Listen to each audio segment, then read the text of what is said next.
علمه شديد القوى ذو مرة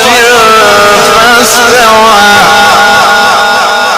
وهو بالأفق الأعلى ثم دنا فتدلى